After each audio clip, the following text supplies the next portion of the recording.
Hello, everyone, and welcome to the CoSM Podcast. In this episode, Allyson Grey and I go deep on one of the core subjects of her art, secret writing. When did she first experience secret writing? How has she represented it in her art? And what can it tell us about the nature of consciousness? We explore all of that and more, so let's get right into this episode with Allyson Grey.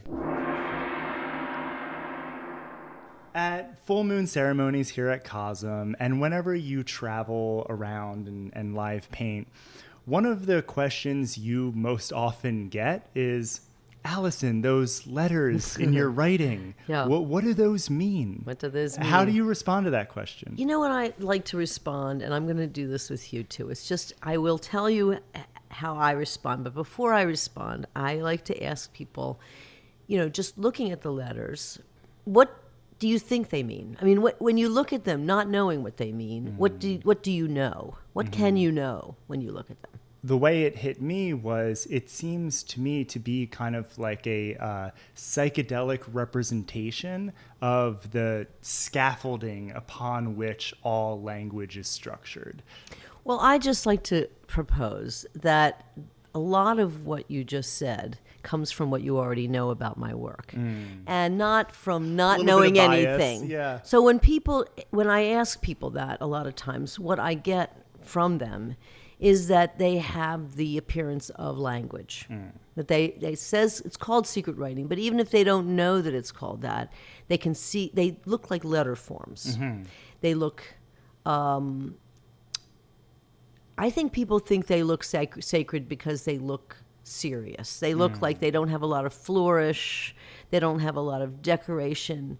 They're very bold. They're almost shouty. They're kind of like all caps. And so yes, and they came from a psychedelic experience, and that is a story that I've told many times to people. But for those who haven't heard it, I will just tell you that at the age of 19, I was already 3 years into experimenting with psychedelics. From 17 to 20, let's say, I was experimenting with psychedelics when Ram Dass's book came out, Be Here Now.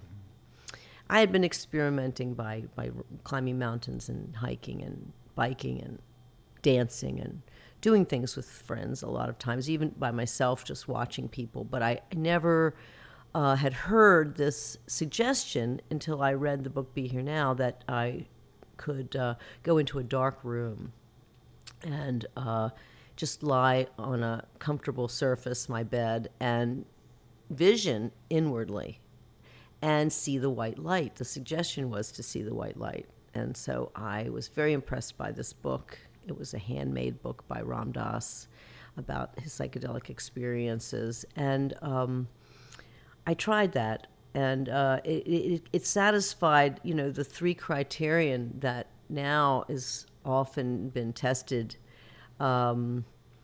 in creating or causing or being the place where a mystical experience could happen. And that would be the proper set and setting, which means the mindset, the set of the mind. Like, are you feeling okay, or do you have some big crisis coming up for you? And I think the set and the setting is like this dark room, comfortable, sort of not active, nothing imposed, basically just self actualized, and then the intention to have a mystical experience, which I called seeing the white light from reading Ram Dass's book. So anyway, those three things occurred at the same time without my even, knowing anything about the research.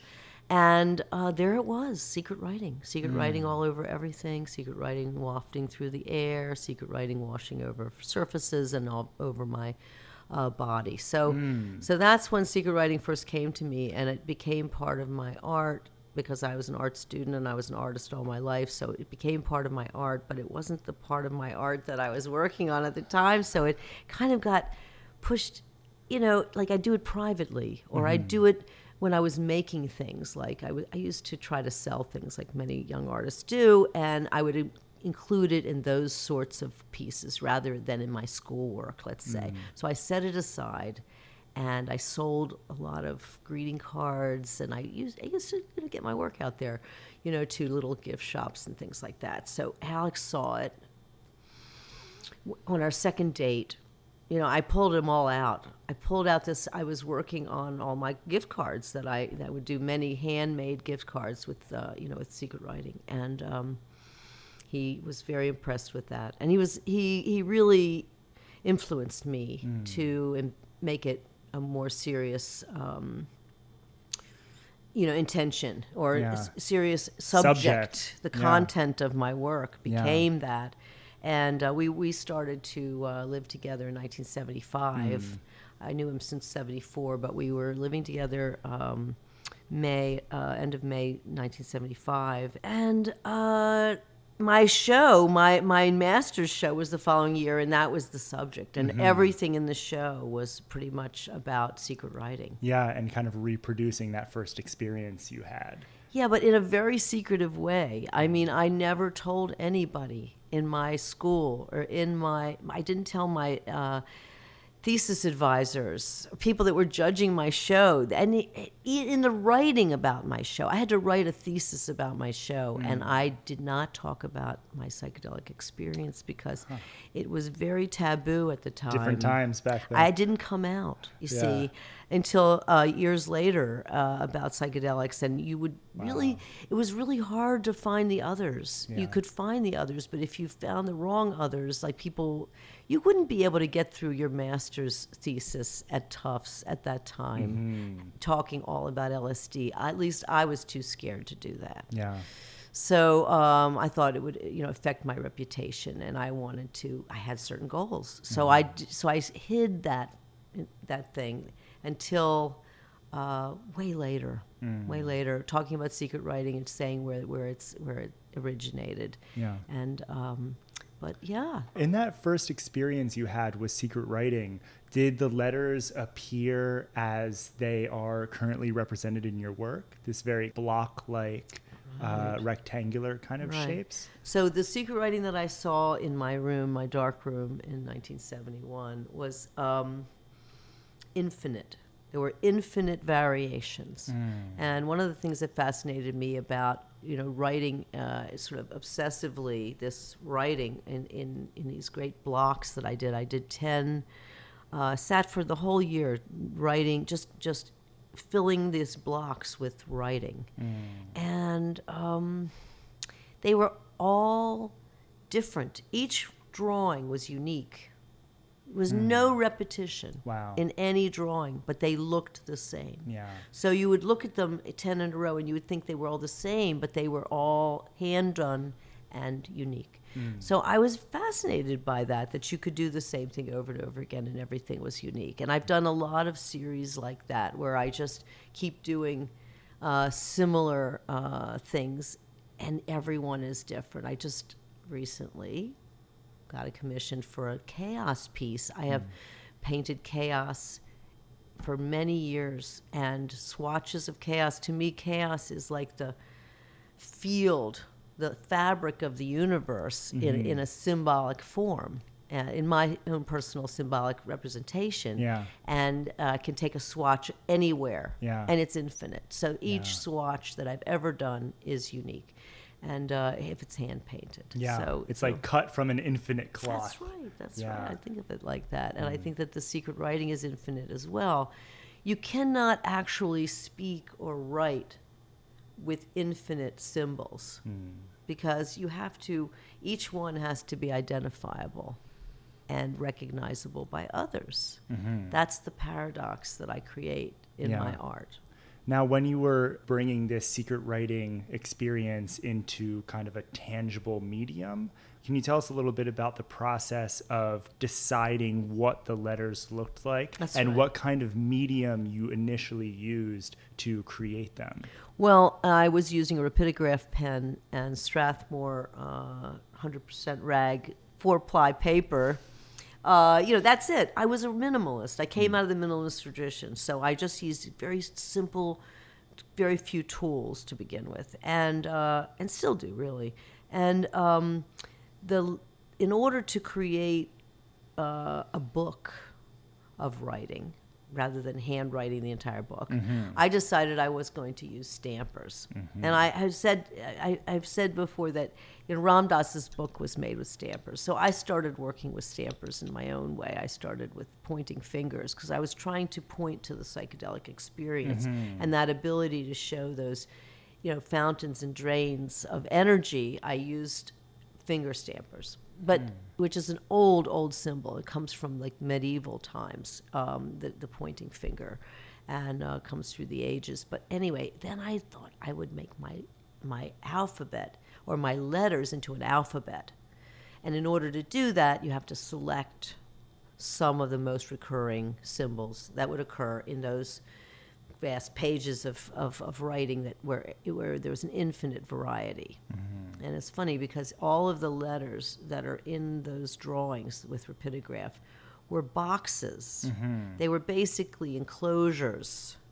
They were not just simple line drawings. They were little enclosures, every one of them a little enclosure. And that's because, as I saw it, the light was coming through them. So they were these like windows of light.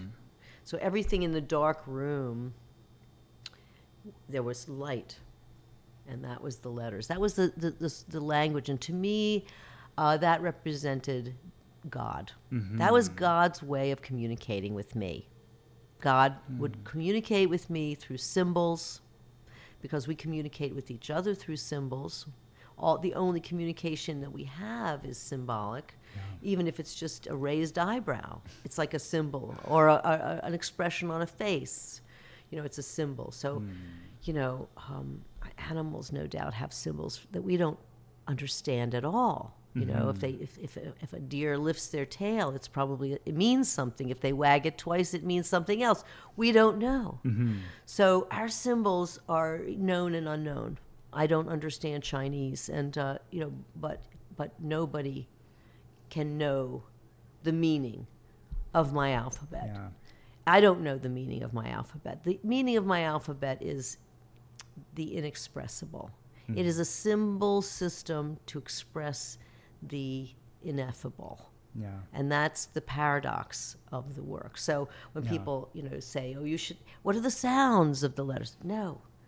It goes antithetical to the reason I'm doing letters, is to have anything like that. It's really there to express our way of communicating is symbolic. And this kind of capacity for symbolism is so foundational to everything else we do. And you talk a lot about the square being the symbol of like the foundation, Right.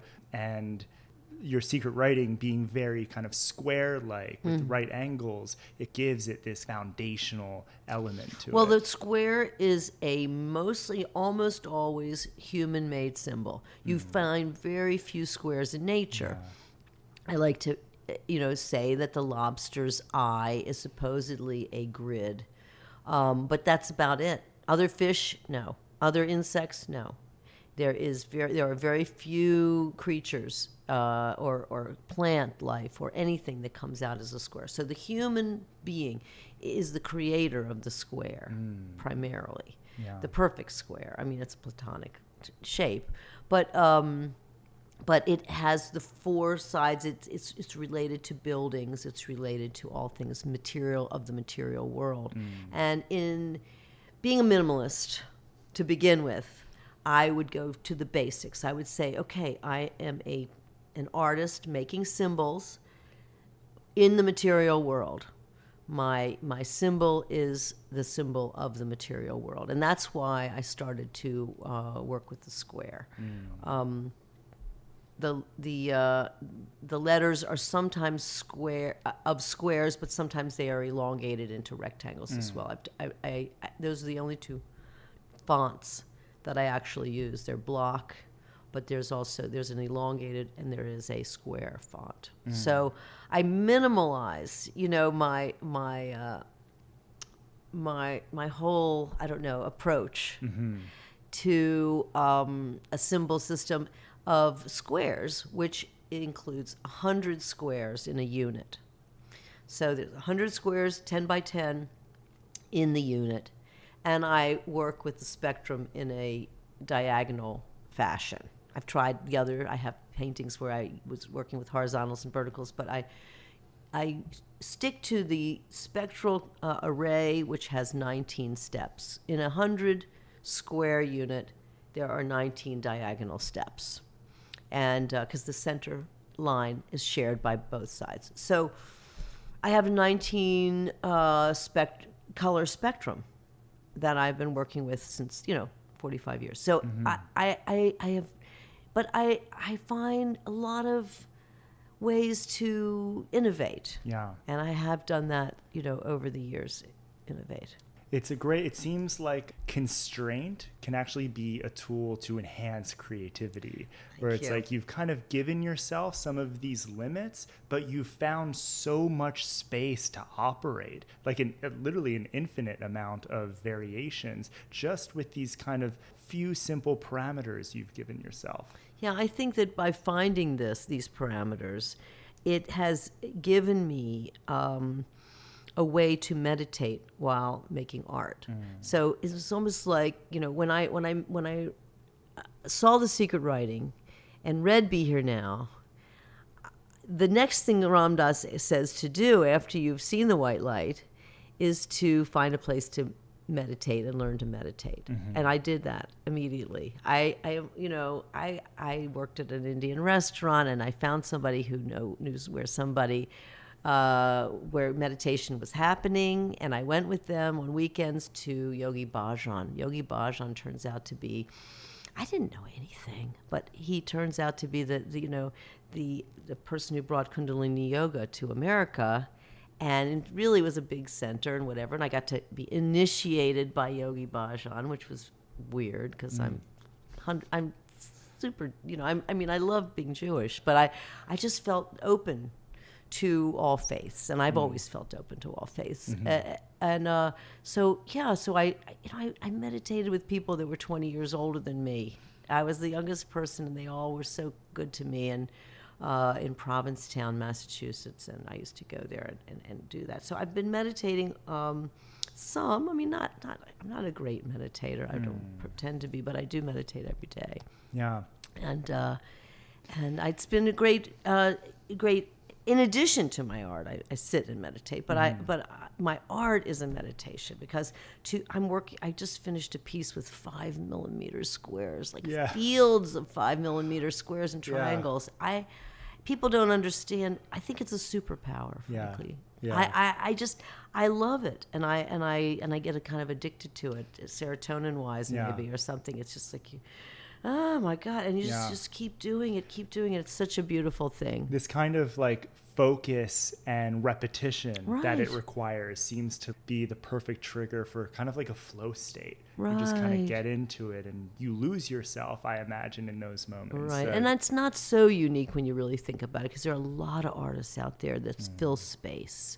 Yeah. A lot of visionary artists, I feel, really like to, go deep and fill space and work. Well, I like working with my hands.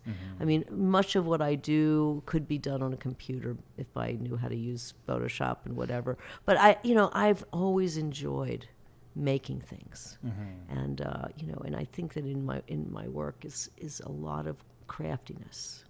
It's like if you are an artist, a real artist, and you do crafts, you're never taken as seriously as if you're a painter painting in oils. I wanted to be in those kinds of shows. Yeah. So I found a way to put that energy, that one stitch at a time kind of energy, into something that is enduring. I mean, that's the thing about oil painting on wood. It's enduring, and we have oil paintings on wood from many eons ago. Yeah, totally. Yeah. So your three major motifs: chaos, order, and secret writing. That's right. What can you talk a little bit about the relationship between the kind of concept of secret writing and order and chaos? Exactly. How do those things kind of dance with each other? Right. Thank you. Another psychedelic insight, or psychedelic series of insights that came to me over the years, was that You remember animal, vegetable, and mineral when you were young, and everything. You never played animal, vegetable, or mineral? 20 questions.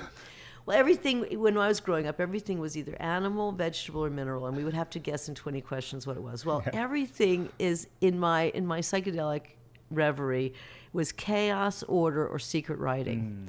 So chaos is everything in the material world, where things are made of many things, leaves, animals, dirt, air. There's just all these different things, and they all have all these different qualities. Chaos. And things are always falling apart. Everything, entropy. Entropy exists in chaos. Chaos is entropy. It's like, the water flows and the rocks move. It's just, and they smooth too. So it's a beautiful entropy. It's a beautiful thing, the chaos of the material world. Order is the realm of the bliss realm, nirvana. And it's where, it's been described in many religions by many people in many ways, but it is the fountains and drain, the fields, the vast vistas of fountains and drains of energy that we see in our inner world at our most highest realm of consciousness. When we get to that place where we can actually say we're in contact with God. I never really believed in God. I was an agnostic Jew. I liked the rituals and my family and all like that, but I really had not experienced God. It was just a thing until I did. And when you do, it's something that you cannot unknow. And this is why people have died and martyred themselves, because they feel that they can lie, but then you've lied. No, I haven't seen God. No, that wasn't God. No. So anyway, people who have had this experience attest to it and feel that they have. And so whatever it was, I saw this God through secret writing. I felt this was what people call God. Through the ages, the experience of contact with God is been noted. Moses met with God, and Muhammad met with God, and Christ met with God, and people met with God, and we yogis have, and so this has been noted. So secret writing is the window between the chaos and the order. It's the symbol making. Alex likes to say it's the language of creative expression. So it's like this window through which your inner world becomes an outer thing. And I even think of a thing as the word thing. Like any words that come out of you are like things. They're like anything that comes out of you, expressions, the way you decide to look, because we do decide how we look. Many, many ways we decide how we look, and how we express ourselves. Language of creative expression. We create all of the way we look and all the things that we say and all of the things that we make. And as an artist, being minimalist, this is what I make. I make things, symbols. Everything's a symbol. Everything in the universe that's visible is a symbol. Like you might look at gray hair and you might think of your grandma. But somebody else might look at gray hair and they may think of a witch. So there's the filters that come through you in your life are determine what that image that you're seeing means, because we're meaning-making machines, and we make meaning out of everything. It helps us to survive. It's a survival thing. So, we can, we know how everything means. Yeah, and it seems like this symbol making, this decision, it does kind of have a direction to it. By which I mean, you were talking about order as this bliss realm. And it seems like if order is this ideal that we're all moving towards, I kind of think about the progression of life on this planet. We started out as single cell organisms, and now we are massively complicated human beings. And if you look at it, there are kind of increasing states of complexity, but also increasing states of order. It seems as if consciousness moves things from a state of chaos closer towards a more divine state of order. And secret writing is kind of like that directed capacity for consciousness to move from chaos towards order. Is order something that can only be constructed by consciousness? Because it seems like chaos is the baseline state of the universe, but we need our capacity for consciousness to pull things into order. And no? I think it's the opposite. I think order is the baseline. Order is the ground of being. Order is the fine, the center core of who everything and everyone is. And around that is this activation of entropy, which is everything is breaking down. But the constant state, at least this is what you feel is true, and you get this incredible truthiness of the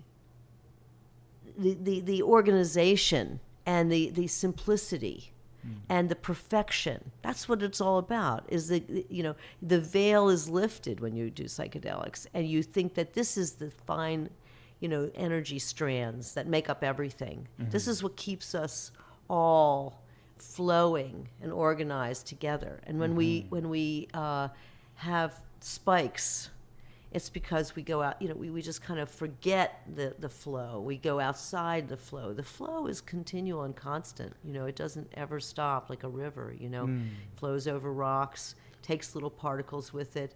They just keep flowing. They just keep flowing. So order is, in some sense, something we're trying to return to.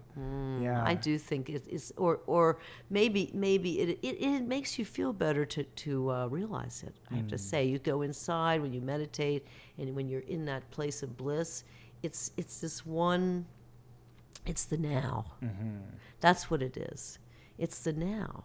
Because everything that's not the now is things that you're worrying about the future that hasn't happened, and you're thinking about the stuff that that upsets you about your past, or even what you liked about your past. That's all the entropy, all the chaos. It's all the chaos. It's all the motion, and I like to tell people to think of the past, present, and the future. It's like the now is the frothy edge between the ocean coming in and the wet sand with all that wet water going back into the ocean. So there's like the past, and then there's the ocean, and then there's that frothy edge, which is always in motion. Yeah.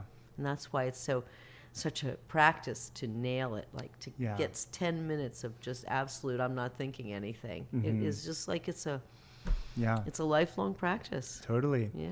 Now, when I see like a lot of painters at their stations, including you and Alex, I'll often see maybe like a basket of paints and stuff and a bunch of brushes. It's almost like this very chaotic setup of materials, right? And then on your canvas, you're working on this incredibly ordered, well-defined image. And then I just kind of see this artist taking this chaotic material and out of that material making an ordered image. And I kind of look at like, what's the difference between all those art supplies in the basket and what's on the canvas? The thing that separates it is the creative consciousness of the individual that took it from that chaotic state of material to the ordered state of that image. So true. I mean, it really does refer to what we're talking about in it's going through your windows. It goes through your windows of your inner world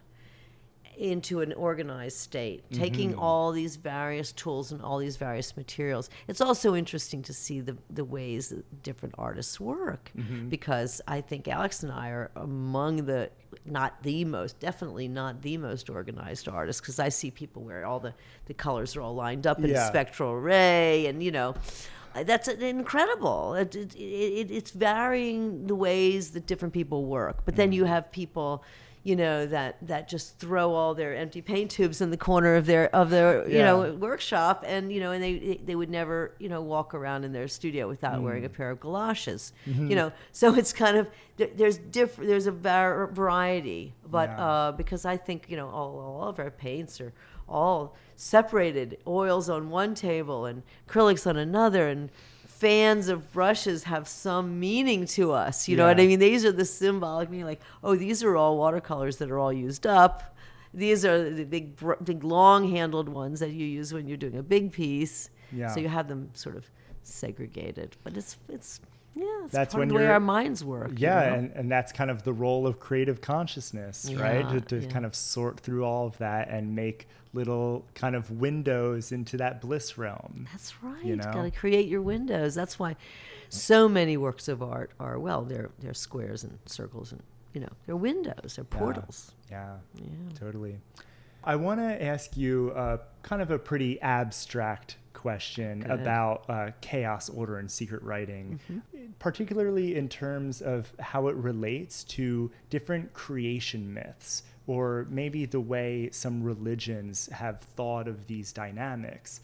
I think it's interesting that the first lines of the Gospel of John is, "In the beginning was the Word, and the Word was with God, and the Word was God. That's right. Through him all things were made. And without him nothing was made that has been made." And I think it's really interesting to see, in the beginning was the Word. And then you kind of have this motif of secret writing. I have always thought of this too, Tyler, and I remember, what do you remember about when you're 19 or 20 years old? I remember looking out from my bed at that moment and saying, this is what people call God. It wasn't, this is God. It was, this is what people call God. It was like, this is the Word. And I realized that God was a word. God is a word. It has 3 letters. It doesn't have a, see, if it said Lord, I would have been rejecting it because it would be about a man and I'm a woman. And God is within, right? We all know that God is within. We project God, but we also, God lives inside of us.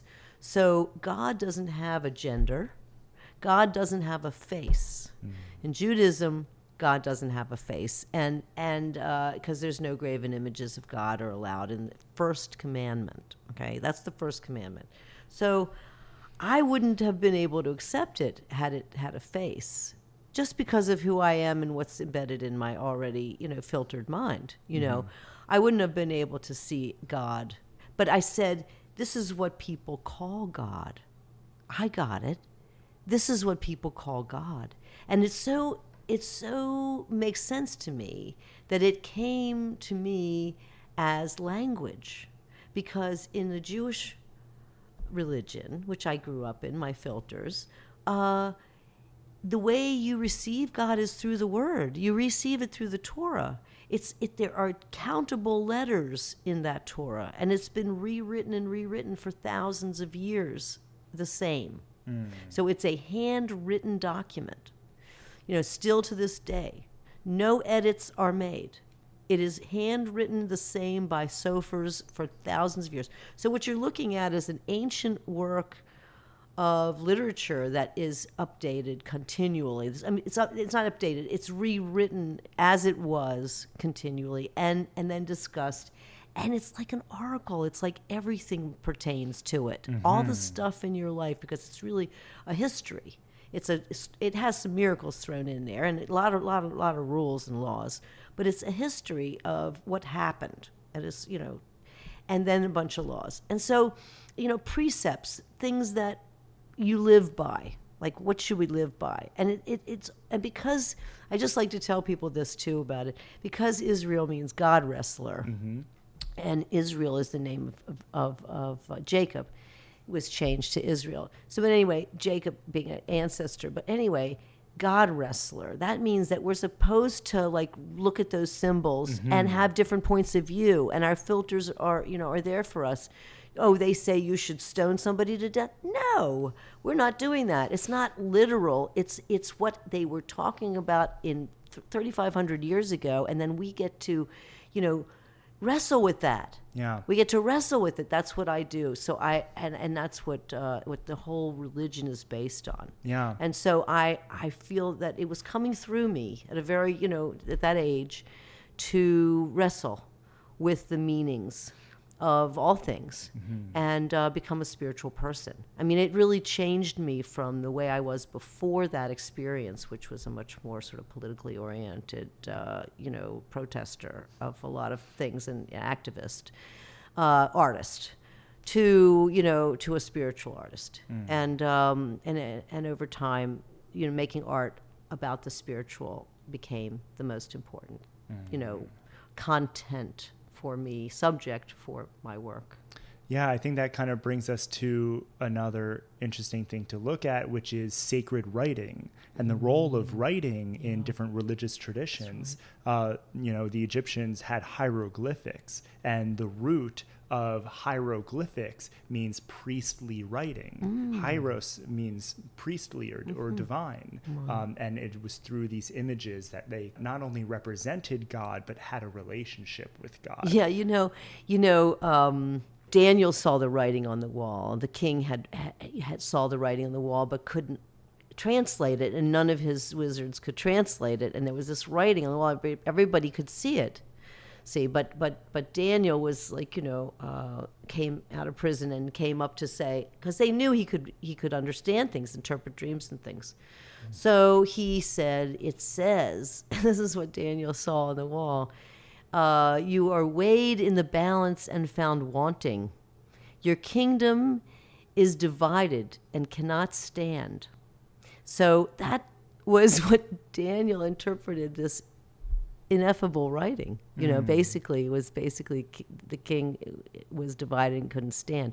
So he got to say what he needed to say through the secret writing. I don't know, but that's what he saw in it. And we all can interpret language in all kinds of ways. But one thing that always interested me when I went to museums and I saw writing that I couldn't translate, like Arabic or anything, Hebrew, I can't even read that. So if it had illustrations with it or visual content, I would imagine that the content referred. The visuals referred to the writing, and the writing referred to the visuals. So, if you see a Persian miniature and it looks like people are in love, then it's a poem of love, or it's a writing about love. Or if it's something about Muhammad, that it's something. Say you get one thing from the other. If it's an image that has no pictorial, like mine does not, you may get a sense of the transcendent. You might be pattern language, something like that. So I feel that my work also, the chaos and order and the writing, I put them together a lot. Yeah. Because I think they refer to each other.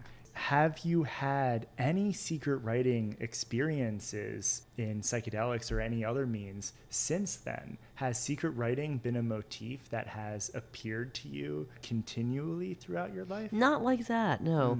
To be honest, I think I always have some form of secret writing. One of the things that people report and I see is just fields of symbols.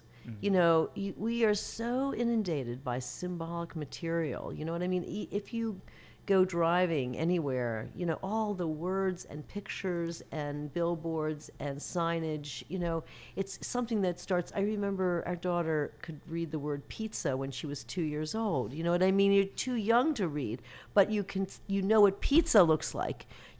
So it's like we're symbolically drenched, really immersed and saturated with symbols from the very beginning. So sometimes when you're tripping, you do see fields of varied symbols. So can you speak at all about how the way you've represented secret writing has evolved throughout your artistic career? Are there any kind of main elements of secret writing that went through major representational changes? Oh, definitely. Well, first there was the short year-long stage where I just did infinite secret writing in this sort of space-filling kind of way. Then I created stampers. I had to decide which letters were most repeated, or simple, or basic, or and I essentialized, and I came up with 20. And I don't know why I came up with 20.